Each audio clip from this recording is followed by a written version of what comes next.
अस्सलाम वालेकुम जी। सूरत हाल बड़ी वाज़ेह है। 16 माह की कारकर्दगी और 16 माह की हुकूमत और इस वक्त की ये जो एक 5 साल के लिए हुकूमत बनी है, इसके अंदर बहुत बड़ा फ़र्क है।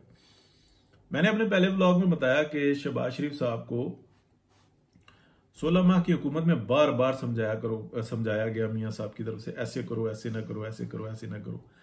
शहबाज शरीफ साहब ने बेशुमार गलतियां की। वो एक बहुत अच्छे एडमिनिस्ट्रेटर हैं, लेकिन वो पॉलिटिशियन का किरदार अदा नहीं कर सके। और पहले ब्लॉग में मैंने भी अभी बताया, यानी कि मैंने क्या बताया, पूरी दुनिया ने देखा, मैं कौन सा बताने वाला हूं, लेकिन दोहराया कि बड़ी जबरदस्त स्पीच की। उसके अंदर एग्जिजरेट जो थी वो ये थी कि पीपल्स पार्टी की वो उन्होंने हद से ज्यादा तारीफें की, ये ठीक नहीं है, लेकिन ऐसे चल जाता है। इंटरनेशनली उन्होंने थोड़ा सा इंटरनेशनली जो इंसान जो स्टैब्लिशमेंट है उसको पैगामात दिए, ऐसे करो, ऐसे ना करो, ये तुम करते हो, बाज़ टाइम रिलीजियस कार्ड खेलते हो, बाज़ टाइम नहीं खेलते। जितनी सख्त बातें की हैं शहबाज शरीफ का, ये मिजाज मामला नहीं है, ये मामला गया अब सीपैक की तरफ। इस बात को समझें। और 16 माह की हुकूमत में जिस तरीके से जरदारी साहब ने टांगे खींची थी ना, और दोनों शेर का शिकार करने की कोशिश की थी, तो वो हमारे सामने है। उसके ऊपर हम फिर कभी बात करेंगे, लेकिन इस वक्त बात समझें। 16 माह की हुकूमत में उमर अता बंदयाल और ये जो जितना हम ख्याल ग्रुप था सुप्रीम कोर्ट का, फिर हाई कोर्ट, ये सब जो उनसे ना लगे हुए थे, स्टैब्लिशमेंट पूरी की पूरी जुड़ी हुई थी इमरान खान के साथ, पीटीआई के साथ। और इमरान खान रोड के ऊपर था और हर वक्त मीडिया जो उनसे ना उसके गाने गा रहा था। फिर 9 मई का वाकया हुआ, जिसको मैंने आपको बताया, अपना मौकफ है और तमाम जो इंसान एविडेंसेस के साथ है कि 9 मई जो इंसान बिल्कुल मिल मिला के हुआ, और सारा मुद्दा जो इंसान एस्टेब्लिशमेंट ने उठा के वो डाल दिया पीटीआई के ऊपर। और पीटीआई ने जो इंसान पीटीआई का गंद उठा लिया सुप्रीम कोर्ट ने। और इस सारे नतीजे के अंदर एस्टेब्लिशमेंट साफ सुथरी होकर मजलूम बन के साथ में बैठी हुई है। लेकिन ये तारीख बदलेगी नहीं, अभी वो चाहते हैं किसी तरीके से बदल ले। उसके बाद एक और वारदात डल गई है 9 मई की, ये अपना 8 फरवरी की। सारा का सारा जो था ना पीएमएलएन की ऐसी तैसी फेर के रख दी, लेकिन मियाँ साहब ने कहा कि चलो आगे। वो तो विनिंग स्पीच करने के चक्कर में थे, विक्ट्री स्पीच करने के चक्कर में थे, लेकिन वो वारदात डल गई। उन्होंने सारा प्रोग्राम रखा और नेक्स्ट प्लान बी के ऊपर आ गए, प्लान सी के ऊपर आ गए। उनका आ जाओ, आगे आ जाओ, क्योंकि पीछे भी तो कोई एडवाइजर है ना, कोई गारंटर है ना, उनको भी पता है कि हमने कैसे चलना है। और मियाँ साहब को कोई शौक नहीं।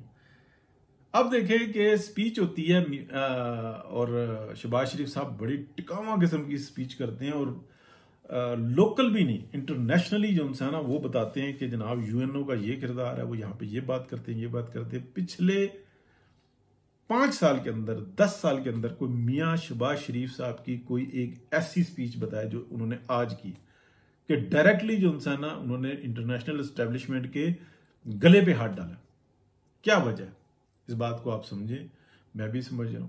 उसकी वजह यह है जो अभी तक समझ में आई है और वाजे, कि 16 माह की हुकूमत में मियाँ नवाज शरीफ थे लंदन में। मियाँ शहबाज शरीफ रोज बताते थे कि पाजी मैं क्या करता, जरदारी साहब ये कह रहे थे, पाजी मैं क्या करता, फलाना यूं कह रहा था। इस वक्त में जो है ना जरदारी साहब को इस बात के चक्कर आए हुए हैं कि मियाँ नवाज शरीफ का इरादा ना बदलिए, वरना मैं कौन सा सदर बन जाऊंगा। वो बन भी जाएंगे तो फिर क्या होगा। कल को शहबाज शरीफ साहब को अगर वो ये कहें, मियाँ नवाज शरीफ, के छोटे भाजी आप ऐसा करो, जरा घर में बैठो, रेस्ट करो, और फलाने हम आप जो है ना वजारत उज़्मा की सीट के ऊपर आए, किसी की जुर्रत है वजीर आजम समेत कि वो ये कहे कि मियाँ साहब मैं जो है ना कल बन जाऊंगा वजीर आजम,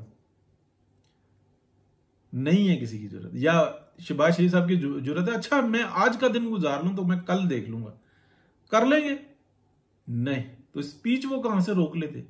वो जो एक अदब लिहाज के मामले के अंदर जो है ना, जो 2 नंबरी चल जाती है, रिश्तों का तकद्दुस चल जाता है, वो वहां की मार पड़ रही थी 16 माह के अंदर। ये जो मैंने बार बार कहा, मैंने से बता दिया जो डिस्कशन सुन रहा था, कि मियाँ शहबाज शरीफ साहब बेहतरीन एडमिनिस्ट्रेटर है, लेकिन वो पॉलिटिशियन नहीं है। हर पॉलिटिकल फैसला उन्होंने गलत किया। आज आप देखिए मियाँ नवाज शरीफ जब से मैदान में आया, बाजी पलट के रख दी। 120 सीटें पीएमएलएन की फेवरेट थी। कभी जुआरी जो है ना, कभी परसेप्शन पे काम नहीं करता, वो जितनी लगाता है ना वो ग्राउंड रियलिटी पर लगा रहा था। 120 सीटों पर फेवरेट थी, सारा निज़ाम उलट पुलट कर रख दिया। ठीक है, उनको कहा गया कि 8 से 10 या 12 सीटें आप ये स्टार वार्स मुकाएं तो हम जब थोड़ा सा कर लेंगे। ये ऊपर वालों ने ऑर्डर दिया और नीचे वालों ने क्या किया, वो सारा फैज ऐसा हासिल हुआ, उन्होंने 80 सीटें उड़ा के रख दी, 75 से 80 सीटें उड़ा के रख दी। पीछे कितनी रह गई? 40 PMLN की। फिर 40 में जो है ना उन्होंने तकरीबन 30-35 रेलू कट्टे शामिल किए, उसमें से 20 जो है ना आप कह लें 15 से 20 वो जो हराए थे, फिर उनको दोबारा से जिताया। फिर ये जो है ना मैं नाम लूंगा तो फिर मुतनाज़ा हो जाएंगी। फिर गंदे अंडे जो है ना जो हारे हुए थे वो उनको शामिल किया, क्योंकि वहां पे स्टेज कुछ और थी, यहाँ पर मामला थैला पैक हो चुका हुआ था। वहां पे जो था यानी कि हर एक को गंदा किया, काना किया और समझ रहे हैं कि ये सब कुछ बेहतर हो जाएगा। कुछ बेहतर नहीं होगा। हालात जो उनसे है ना, जो सियासत का जो आप कह लें तूफान है, वो गिर्द घूम रहा है मियां मोहम्मद नवाज शरीफ के। और उन्होंने कहा ठीक है, मेरे पास पूरा प्लान था, मैं अगली सियासत करूंगा। आप अंदाजा लगाएं, शहबाज शरीफ साहब को कहा ये स्पीच आप पढ़ें, उन्होंने थोड़ा सी जो ना पॉलिश जो सी ना लगा दी जरदारी साहब को, बिलावल को, पीपल्स पार्टी को, जो उनकी आदत है, एस्टेब्लिशमेंट के अच्छे गाने गा दिए तो इतनी चल जाती है। बाकी उनकी ये जरूरत नहीं हुई कि जो उन्होंने असल पैगाम दिया था कि पहले जो ना जरा थोड़ा सा डंडा लगाओ ना इंटरनेशनल एस्टेब्लिशमेंट को, तो लगाया शहबाज शरीफ साहब ने, ये लगा लेते। वहीं पे बैठे बैठे वो ना लगाते ना, और या स्पीच करते करते मियां नवाज शरीफ उठ के और बाहर चले जाते, ये बन जाते शहबाज शरीफ वजीर आजम।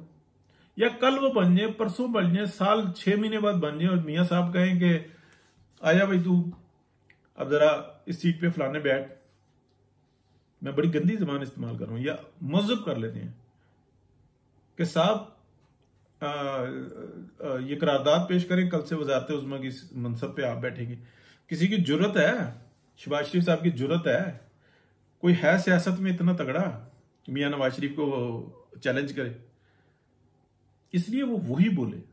कल कुछ और था, आज कुछ और है। अच्छे की तवक्को रखेंगे, लेकिन अगर ये कोई समझे कि गेम को मियां नवाज शरीफ के हाथ से निकल गई है, सोचे भी ना। चलें जी, बात करते रहेंगे। अल्लाह हाफिज।